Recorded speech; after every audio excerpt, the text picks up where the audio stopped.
Internet est dans nos vies, il est aussi dans la vie de vos clients, dans la vie de vos prospects. On va parler social selling avec Evelyne Platnik-Cohen. Bonjour. Bonjour. Evelyne Platnik-Cohen, je le rappelle, fondatrice, dirigeante de Booster Academy. Alors, l'utilisation de l'Internet pour nos prospects comme nos clients, de quoi parle-t-on?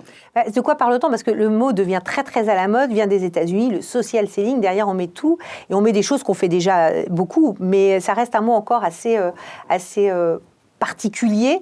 Et d'ailleurs, Hervé Cabla, qui est un des grands maîtres du social selling en France, va sortir un livre dont vous allez pouvoir vous en inspirer et mieux comprendre comment ça fonctionne. En tout cas, le social selling, c'est deux choses en ce qui me concerne.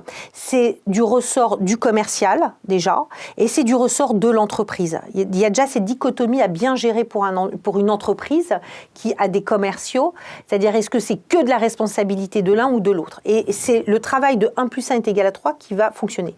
Le social selling, c'est-à-dire la capacité que nous avons chacun d'entre nous, les commerciaux, les entrepreneurs, à travailler sur nos réseaux sociaux, nous appartient.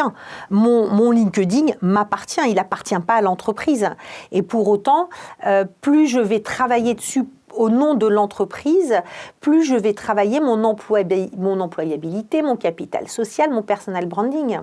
Ça veut dire qu'à un moment donné, quand l'entreprise vous dit « oui, mais moi, je veux utiliser ton réseau parce que là-dessus, tu as la cible, en plus du CRM, etc. » Le collaborateur qui répond « attendez, ça m'appartient », il a complètement tort. Parce qu'en fait, on va travailler complètement sur ses réseaux pour travailler sur son expertise. Et c'est vraiment, on travaille pour lui. On travaille pour lui, on fait travailler pour lui. Et lui doit aussi travailler pour lui. Il n'est pas tout seul, il doit travailler sur son social selling.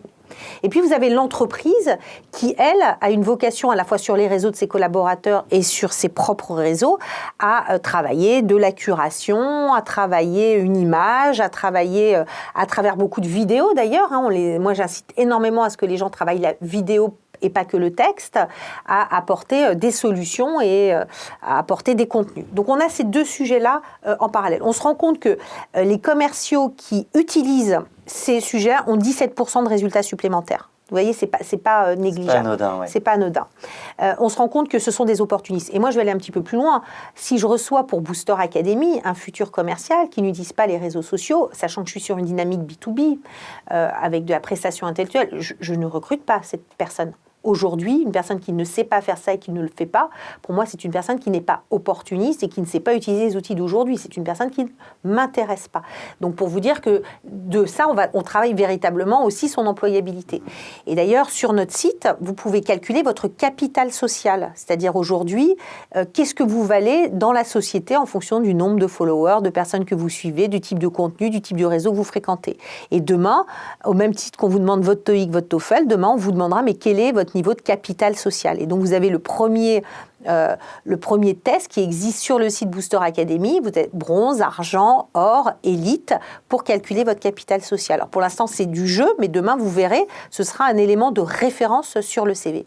Donc, on voit bien que cette mécanique-là, elle est très, très importante, à la fois au titre de la marque de l'entreprise et de la marque du collaborateur. Et on voit bien que ces deux points sont extrêmement liés pendant un certain temps. Ils vont peut-être un jour se délier, mais en tout cas, à un moment donné, elles sont liées et ensemble, on doit travailler sur les réseaux. Eh bien, ensemble, on doit proposer à nos auditeurs de se retrouver dès la semaine prochaine pour une nouvelle chronique expert. Merci à tous et à très bientôt.